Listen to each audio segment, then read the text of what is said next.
नमस्ते। कैसे हैं आप लोग। मैं हूं के अग्रवाल।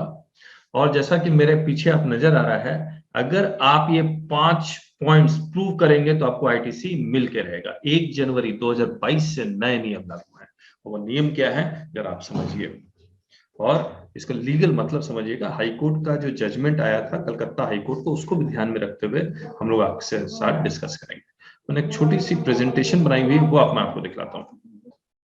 सेक्शन 16 सबसेक्शन 2 में अगर आप देखेंगे तो सप्लायर एक इनवॉइस इशू करता है। मान लीजिए 100 + 18 = 118 गुड्स और सर्विसेज रिसिपिएंट को मिल जाता है।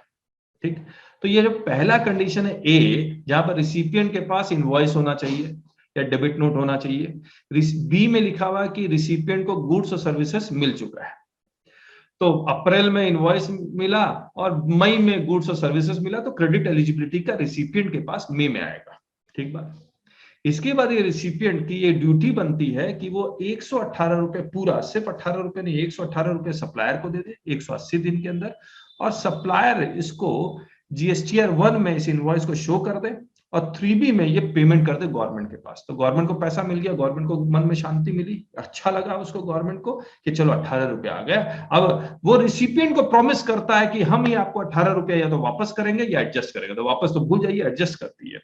और रिसिपिएंट को कह देती है कि भैया ऐसा है कि तुमको कम्युनिकेशन करने में टाइम लगेगा, ये जीएसटीआर 1 फाइल करेगा, आज नहीं करेगा कल करेगा, भगवान मालिक है, लेकिन आप क्रेडिट क्लेम कर लीजिए प्रोविजनली। सेक्शन 41 में लिखा हुआ है, किसमें 3B में क्लेम कर लीजिए, सितंबर रिटर्न में। यानी कि अगर 20-21 का आपका फाइनेंशियल ईयर है तो नेक्स्ट फाइनेंशियल ईयर के सितंबर में आप इसका उसके 3B में क्रेडिट जरूर क्लेम कर लीजिए प्रोविजनली। तब तक हम आपको कम्युनिकेट ये सब करते रहेंगे। हो सकता है जीएसटीआर 1 में वो लेट फाइल करे।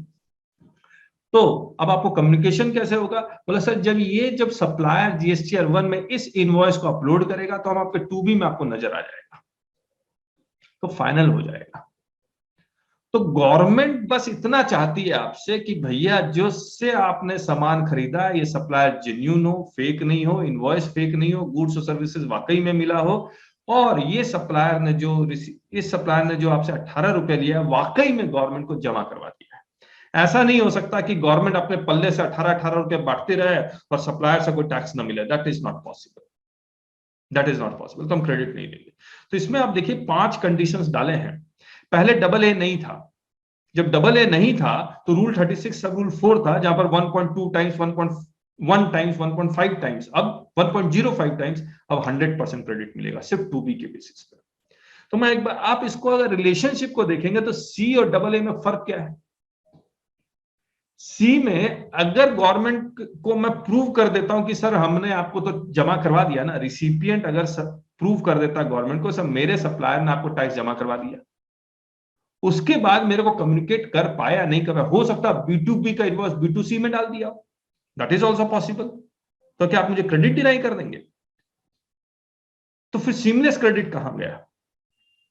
और ऐसा भी हो सकता है कि इसने मेरा इनवॉइस जीएसटीआर 1 में अपलोड नहीं किया, बाई चांस अपलोड नहीं किया, लेकिन आपने सेक्शन 75 में जीएसटीआर 1 और 3B में मिसमैच के कारण इससे तो क्रेडिट वसूल कर लिया, इससे तो टैक्स वसूल कर लिया, और आपने रिसिपिएंट को भी क्रेडिट डिनाई कर लिया। तो गवर्नमेंट तो अनजस्ट एनरिच होती गई। एक तरफ सप्लायर से टैक्स लेती रहेगी, दूसरी तरफ से रिसिपिएंट को आप क्रेडिट डिनाई करते रहिए। लेकिन लॉ इज लॉ। AA में लिखा हुआ है कि जो 2B में नजर आएगा उसी का आप क्रेडिट क्लेम कर सकते हैं। आइए मैं एक बार और दिखलाता हूं, हमने फिर हाईकोर्ट का जजमेंट भी पढ़ना हमें। तो सेक्शन 16 सबसेक्शन 2 ये आपको पता है, यही मैंने आपको यहां पर दिखलाया भी है। अब मैं जो आपको बात करना चाह रहा हूं कि इसमें 3 पॉइंट्स आपके कंट्रोल में, कौन से 3 पॉइंट्स आपके कंट्रोल में, कि इनवॉइस आपके पास होना चाहिए, गुड्स और सर्विसेज आपको मिल जाना चाहिए, और 3B आपको भरना है तो आपको मिल जाएगा। हाँ, रिवर्स चार्ज की कहानी हो तो अलग कहानी होती है। तो 4 पॉइंट आपके कंट्रोल में होते हैं कि ये जो टैक्स है वो रिसिपिएंट को जमा करवाना होता है ना, और ये आपको एप्लीकेबल ही नहीं होगा AA, क्योंकि वो रिवर्स चार्ज वाला तो जीएसटीआर 1 में जाता नहीं है। तो रिवर्स चार्ज वाला क्रेडिट आप आराम से क्लेम करते रहिए, लेकिन फॉरवर्ड चार्ज वाले में 3 चीज रिसिपिएंट के कंट्रोल में है, लेकिन ये 2 चीज जो आपके रिसिपिएंट के कंट्रोल में नहीं है, उसके बेसिस पे अगर आपका क्रेडिट डिनाई होता है तो दर्द होगा, जबरदस्त ढंग से दर्द होगा। अब आप समझिए मैं आपको क्या कहना चाह रहा हूं। देखिए डबल ए और सी, डबल ए में यानी कि 2B में रिफ्लेक्टेड है, तो मैं मान के चल रहा हूं कि टैक्स भी पे हो चुका है, credit is available, yes it is available. लेकिन आप सोचिए 2B में तो रिफ्लेक्ट हो गया, लेकिन उसने 3B नहीं जमा किया, 3B लेट जमा किया, या 3B जमा ही नहीं किया, उसका रजिस्ट्रेशन ही कैंसिल हो गया, उसके बाद जमा ही नहीं करवा पाया, कोई भी रीजन हो सकता है, तो क्या उसको क्रेडिट मिलेगा या नहीं मिलेगा? तो नहीं मिलेगा। क्यों नहीं मिलेगा? क्योंकि supplier has not paid the tax. आपने तो उसको पूरा 118 रुपए जमा करवा दिया, लेकिन सप्लायर ने टैक्स पे नहीं किया। इट माइट हैपन वेयर ओटीएल यानी कि output tax liability is auto populated in GSTR 3B from GSTR 1। GSTR 1 में तो आपने अपलोड किया, लेकिन 3B में ऑटो पॉपुलेट भी हुआ, 3B जमा नहीं किया। Is not paid by supplier in full और जीएसटीआर 3B नॉट फाइल्ड। यानी कि अगर जीएसटीआर 1 में 100 रुपया दिख रहा है, 3B में 100 रुपया ऑटो पॉपुलेट हुआ, आपने सिर्फ 80 रुपया जमा करवाया, चेंज कर दिया। 3B ऑटो पॉपुलेट वो तो चेंज हो ही सकता है, तो आपको क्या क्रेडिट मिल जाएगा? No credit shall be denied.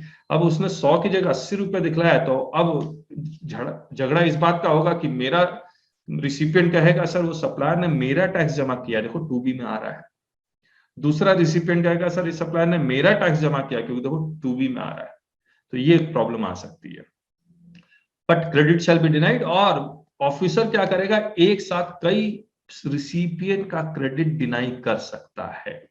तो सप्लायर आप सोच समझ के चुने। दूसरा, डबल ए में रिफ्लेक्ट नहीं हुआ, लेकिन उसने टैक्स जमा करवा दिया क्लॉज सी में। क्यों? क्योंकि B2B की जगह B2C में डाल दिया। It might happen where OTL is auto-populated in GSTR 3B from 1 and such tax is fully paid by supplier. क्यों? क्योंकि B2B की जगह B2C में डाल दिया, but B2B transaction is shown in B2C by mistake. Can credit shall be denied? Yes, it shall be denied. ये लेकिन deny होना चाहिए, ये तो कोर्ट डिसाइड करेगा। डबल ए में क्योंकि नहीं आ रहा है, लॉ में लिखा हुआ है, तो कोर्ट लॉ के बाहर नहीं जाता, रूल के अगेंस्ट जा सकता है, प्रोसीजर के अगेंस्ट जा सकता है, लॉ के अगेंस्ट जाना बड़ा मुश्किल है। दूसरा, आपका इंटरस्टेट परचेज है, सप्लायर ने इंट्रा डिक्लेयर किया C+S, credit can be denied. तो ये सब चीजें हैं जो आपको ध्यान में रखना है। मैंने कुछ बातें और लिखी हैं, मैं हाईकोर्ट का जजमेंट डिस्कस करूंगा। शुड दिस हैपन, ऐसा होना चाहिए। Recipient is denied credit, recipient को तो आपने क्रेडिट डिनाई कर दिया, सप्लायर से आपने सेक्शन 75 लगा के मिसमैच है और उससे क्रेडिट और उससे टैक्स वसूल लिया। ये एक्सप्लेनेशन ऐड हुआ है 1 जनवरी 2022 से इफेक्टिव है। For the purposes of this subsection the expression self assessed tax shall include the tax payable in respect of details of outward supplies furnished under section 37 but not included in the return furnished under section 39. Mismatch of GSTR 1 and 3B। क्या ऐसा होना चाहिए? Government के हाथ, दोनों हाथों में लड्डू है, सप्लायर से टैक्स ले लो, रिसिपिएंट को क्रेडिट डिनाई कर दो। What happens where supplier has paid your taxes late? Supplier ने टैक्स तो जमा किया है, मान लीजिए आपका इनवॉइस जीएसटीआर 1 वाला सितंबर के बाद फाइल किया, पॉसिबल है, तो भी आपको क्रेडिट डिनाई कर सकता है, नहीं कर? आपने क्रेडिट टाइम पे क्लेम किया है, सितंबर से पहले आपने क्रेडिट क्लेम कर लिया, लेकिन अब रूल डबल ए में क्या लिखा हुआ 100%, 1.2, 1.1, 1.05 तो है नहीं, तो जीएसटीआर 1 भी टाइम पे फाइल होना चाहिए सप्लायर का, नहीं तो क्रेडिट आपका डिनाई हो सकता है। Can you claim credits is invoice detail in 2B shall be reflected after the date of filing of claim of credit। तो ये सब पॉइंट्स हैं। तो अब इसको अगर मैं कंक्लूड करूं तो कंक्लूड तो मैं यही कर सकता हूं, क्योंकि डबल ए एक ऐसा सेक्शन क्लॉज डाला गया है जहां पर अगर 2B में नजर आएगा तभी आपको क्रेडिट मिलेगा, और 2B में नजर आ गया डबल ए और सी का कंडीशन सेटिस्फाई नहीं हुआ तो भी क्रेडिट डिनाई हो सकता है। तो इसका मतलब ये सप्लायर आप बहुत सोच समझ के चुने। एवरी मंथ आप चेक करें कि सप्लायर, ये 5 पॉइंट मोस्ट इंपॉर्टेंट। एक बात और बोलना चाह रहा हूं, क्या रूल 36 सब रूल 4 क्या डिलीट हो गया? नहीं, डिलीट नहीं हुआ है।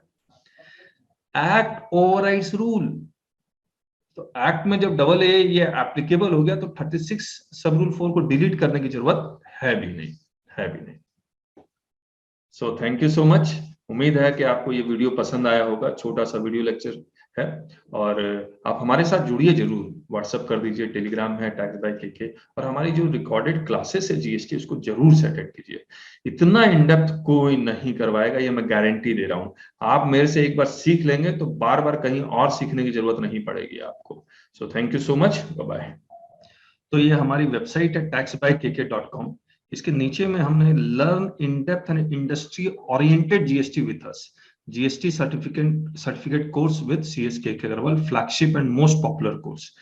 और इसमें आप अगर आप देखेंगे तो इस GST certificate course is specially designed for accountant in practice, lawyer, CA in practice, CS in practice, CMA in practice, CEO, CFO, and others. This course is very in-depth and industry-oriented. We shall discuss all legal and practical points of every provisions in the Act. The course is almost plus 200 hours, and we cover every section of CGST Act, subsection, clauses, sub-clauses, proviso, explanation, और इसके पीछे के सारे logics, interlinkage of sections, IGST Act, all its corresponding rules, corresponding notifications, corresponding circulars with case laws and case studies with practical examples.